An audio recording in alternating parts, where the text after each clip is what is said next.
The wonderful thing about passports and the work that's done there is we're really helping people in their lives to travel abroad or some other things that they need. So people need to recognize that if they're doing something in those files, it needs to be done reliably. And we want people that don't need that oversight, that can develop those skills and work independently. That's the kind of person we need in those entry-level roles. And if they do well, it's very easy to promote them into other roles. Welcome to Security Cleared Jobs, Who's Hiring and How, the podcast for cleared professionals looking for new opportunities and career advice.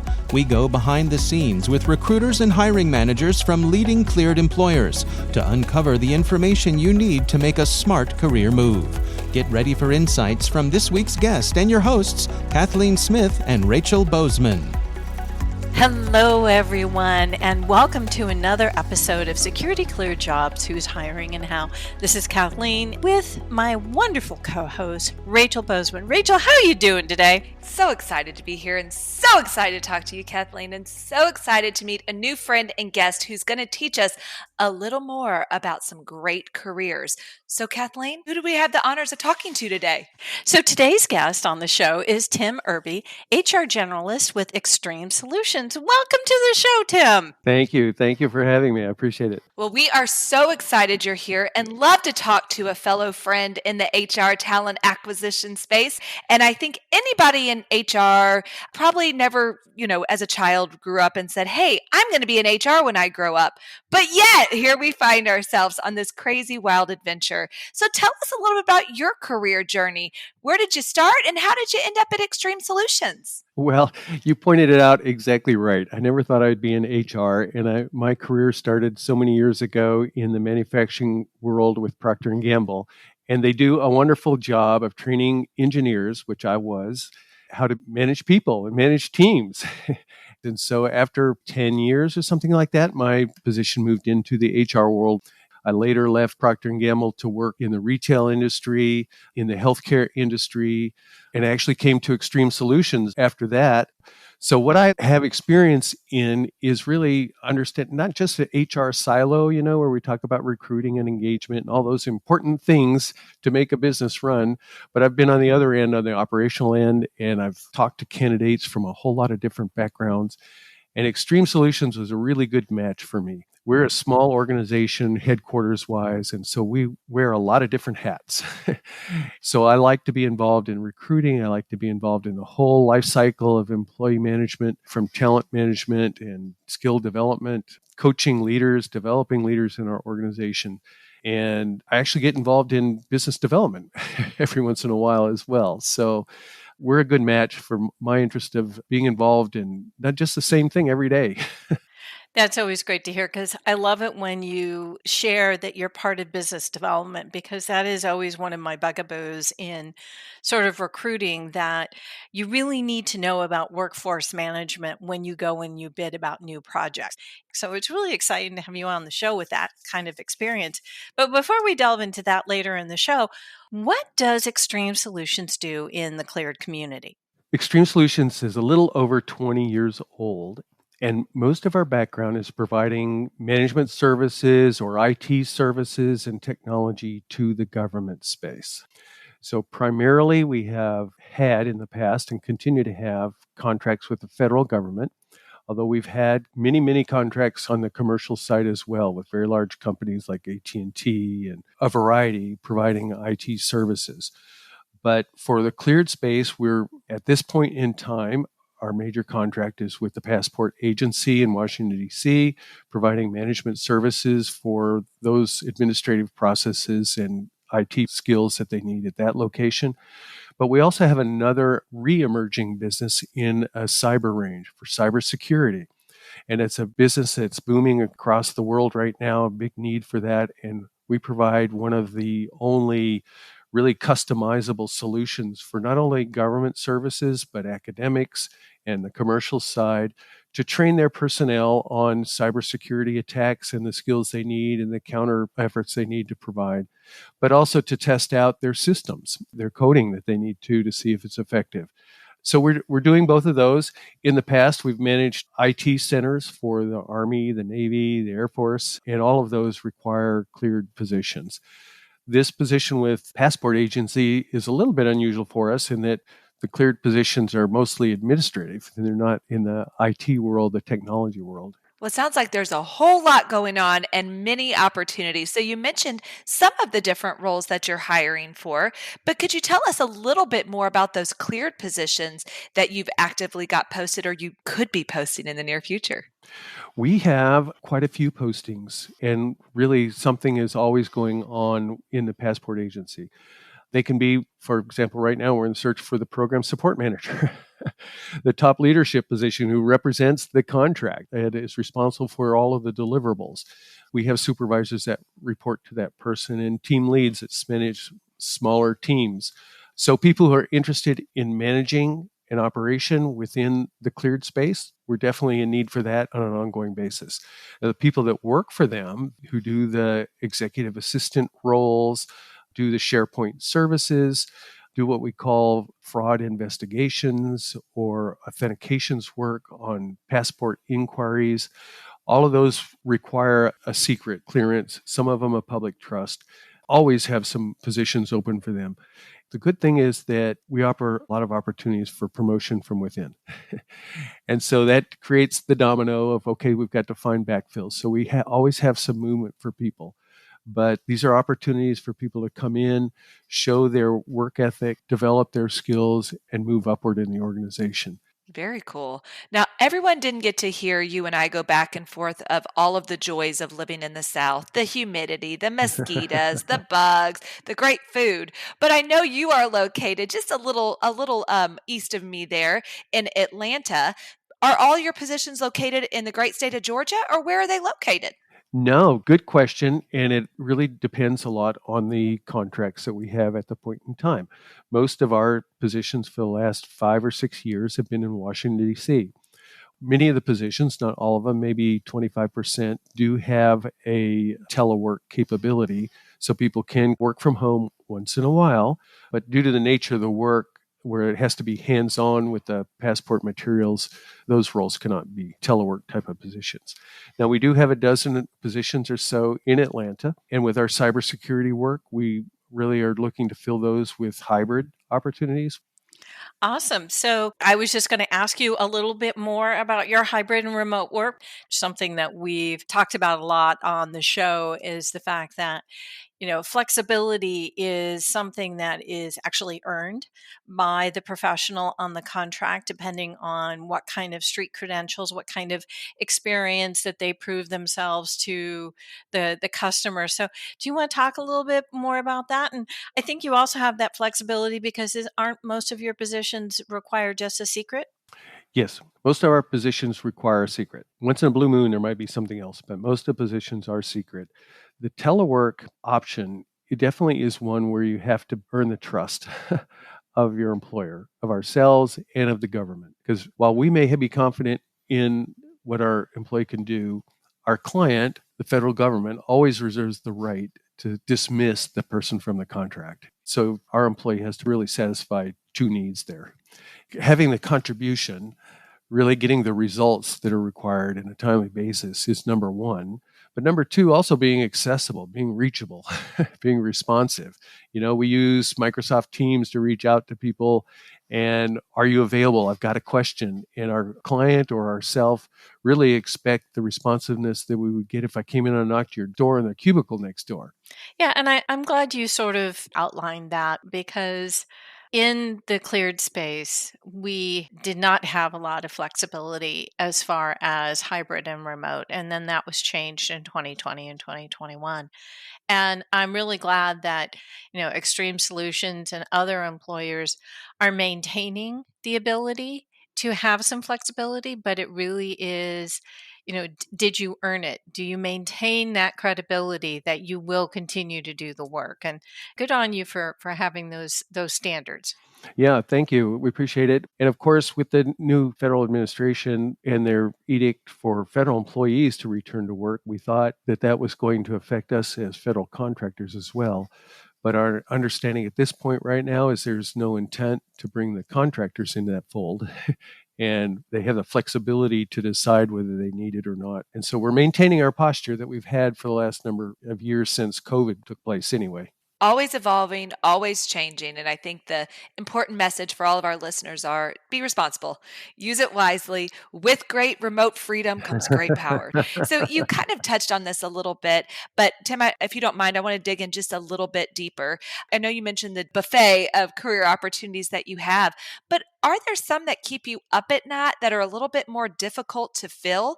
And you also did mention the one that you're kind of always feeding, that pipeline always open, maybe that lower skilled opportunities that you have. Can you tell us a little bit more about what those look like and what a great candidate would look like in those roles?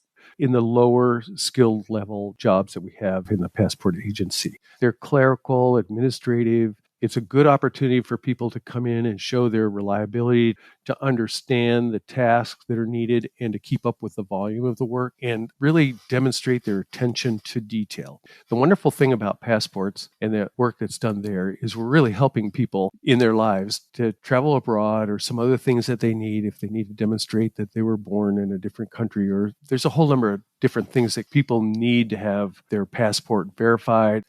So people need to recognize that if they're doing something in those files, it needs to be done reliably and dependably, because it's going to affect a decision that's made or a person to be able to receive that data later on.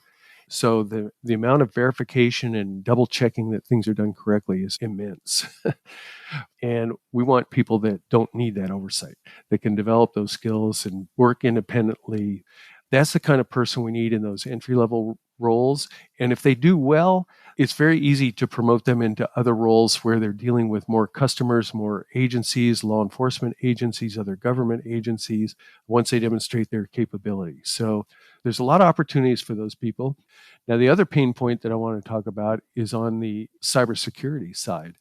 It's a new industry. It's very much in demand, and we're finding it very difficult to get people who can do the business development for us that also have the technical background in cybersecurity. Many of those people might have service as a software background or other technology backgrounds, or actually no technology. They might be super salesmen, super at developing really new industries.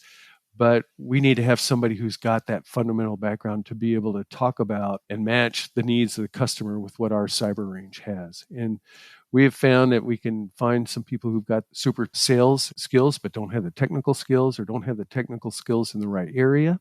Or, there's several different verticals available for cybersecurity that could be in academics, could be in government, could be in commercial. And it's really difficult to find someone who's got all of those.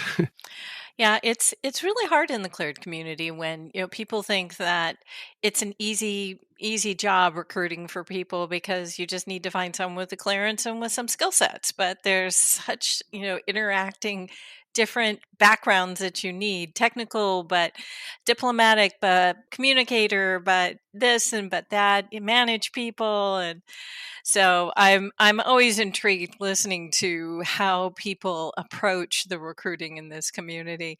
I've only been in here 25 years, and it still is amazing to me. Yeah. But another thing that we learned early in our careers is to wait in line. And there is a process. There's somebody in front of you. But you've shared an example before about a clear job seeker who maybe tried to cut in line or maybe circumvent that hiring process a little bit. And it just didn't go quite as they had envisioned or quite as they had planned. I think this is a really important story for other cleared listeners to hear and understand to help them in their career search. Do you mind telling us, Tim, a little bit about that one? Certainly, recruiters look for people who have a drive and initiative. And you want to see that. You want to see some examples. And in this particular example, an individual had applied for a position that involved having both technical skills and sales or business development skills. And when we do our postings, we're looking for a particular range of skills. And so this person came in and our HRIS system basically rejected him because of certain criteria we had established on the high end. And he actually decided to reach out to our CEO and ask for an opportunity to convince her that he had the necessary skills. He didn't know exactly why he was rejected, But normally I would say that is a really good thing. I kind of liked that. She bounced the resume back to me, and I had already taken a look at that anyway. And the thing was, you have to walk the talk. If you're going to do that, you've got to have something to back it up. And so I had evaluated his resume and could see that he didn't really have much experience at all. But I said, all right, I better double check this. So I went to his LinkedIn page as well. And so this is another example of where, okay, your things need to match up and be consistent, because for me, his LinkedIn page was even more revealing in the skill that he was trying to sell us on. It was more of an internship position where he'd just done a couple of months and helped out in a team. He wasn't really driving a sales team that he tried to claim. And so he didn't get what he was after. I even ran it by another independent third party who's involved in cybersecurity, and he came to the same conclusion that I did. So I really do admire somebody who takes those extra steps. But in this case, it didn't match what he was sharing in his background. I try to explain that time and time again to candidates that I appreciate that you believe that you could fulfill this job and that you deserve this job. But there are people on the other side of the equation who know how to evaluate the right people for that job, and you need to give them the chance to do their job and thank them throughout the process without trying to go around it. So I understand, speaking of the hiring process, that you have something that's called meet and greet in your hiring process, which seems to have some really great things for not only the candidate, but for you. So do you want to talk a little bit about your meet and greet process? Certainly, yeah, we don't want to be just the HR people in headquarters trying to make decisions for our operation. It's so important not only to have people that we think have the right skills and background for the position, but there's this chemistry that's going to happen within the team and between the candidate and their management or their supervisor. And so we want to get that exposure as soon as we can to make the best decision for the candidate. It is an opportunity for the candidate to get something beyond what they see on papers, the job descriptions and the tasks and the duties and what the HR person can describe about it. It's a chance to get in there and personally see where the work takes place, what kind of people, what's the environment like? Is it too crowded, too expansive? Is it going to be social, or am I going to have my private space? Those kind of things. And from our standpoint, it gives us that human contact besides just video and telephone. And in some cases, we've screened how they actually work with some of the technologies, but we want to see how the person communicates, how interested they really appear, and how they might communicate with their colleagues and their supervisors. And that gives us a chance to, in a few minutes that we might have, 15 minutes, 30 minutes, to make that observation. And so it gives the candidate a chance to self-opt out or confirm that, yeah, this is the place I want to be. And it gives us a chance to take a second look as well. Very cool. I love that idea. I think that's a win-win for all, and everyone likes to meet someone. There's another aspect of this that I really like. Uh-huh. It causes our supervisors to have a little skin in the game. Yes. I don't want the supervisors saying, I didn't pick this team. I love it. Absolutely. Everybody likes to be part of the decision-making process. So one final question that I have for you before I turn over to my sweet friend Kathleen to ask her final question, but I'm just going to ask for one more favor, if you don't mind, Tim. If you have any other advice that you would give to our listeners to make them super successful in their cleared job search, I would love if you don't mind sharing those. Pay particular attention to the required qualifications. In our cleared space, at least for Xtreme Solutions, they are there for a reason. They're not used just to filter people out. They really are a minimum requirement. We have a number of folks that don't either have the education or the years of experience or the certifications, but they'll apply anyway, thinking that, okay, if I can only get in to talk to somebody, I can convince them I can move on. But we just can't. We're presenting candidates to our clients that have those requirements. That's so different from the commercial space where I've had experience and where, oh, well, maybe we'll create a little role that can really fit you. I've got, this has really given me an idea how you can contribute to our business. I can't do that where I have a government contract. Right. The roles are pretty well defined. There is no federal. This is the requirement. And hey, you know what it is. They're telling you up Yeah. front what this job is. We really do want to find candidates. We're not trying to discourage candidates when we say that. It just, people will be much more successful if they can match up whatever experience they have with the required qualifications that we post, because we'll immediately look for those people. Yep. Well, Tim, this has been a great conversation. How may our cleared professionals who are in the audience get in touch with you? Oh, I would be very anxious for all of them to contact us. And of course, apply, look at any of the postings we put in the cleared space. You can also look at our website, xtremesolutions-inc.com. We have a career page on there. We typically don't solicit unsolicited resumes. We're really working off of specific job postings. So I would say those are the two main vehicles to get in touch with us. Wonderful. Well, Tim, thank you so much for sharing with us all of the wonderful things about Xtreme Solutions. Well, thank you very much. I appreciate the opportunity. Our pleasure. Tim made a really great point about if you're going to apply for a job, please look at the minimum requirements and make sure that you meet them. Don't make them up in your mind and apply otherwise. Rachel, what about you? Yes, they are not suggestions. They are requirements. So read them, follow them, and if you don't meet them, don't apply. I thought that was great advice. And I also appreciated Tim sharing just the importance of trusting the process. Sometimes you may think playing leapfrog and skipping someone is going to work in your favor. But friends, you saw what happened when that little froggy tried to jump past the cars and not follow the line. Squish. And you know what else is great? Is you listening all the way to the very end. And I know you learned something today, and I hope that you are willing to share with all of your friends and family and person that you're sitting right next to right now. They need to hear this too. So share it with them. Get out there, follow us, share it, and until next time, bye-bye. Bye-bye. Okay, drop and give me 20. How many push-ups can you do now? Girl, let me just tell you, like, my push-ups look like push knots. Like, I mean, they're like push maybes or push like halfways. Like the up part is a little weak. I mean, it's a relative term. Like, I mean, it's up. I mean, it's not up, but it's up.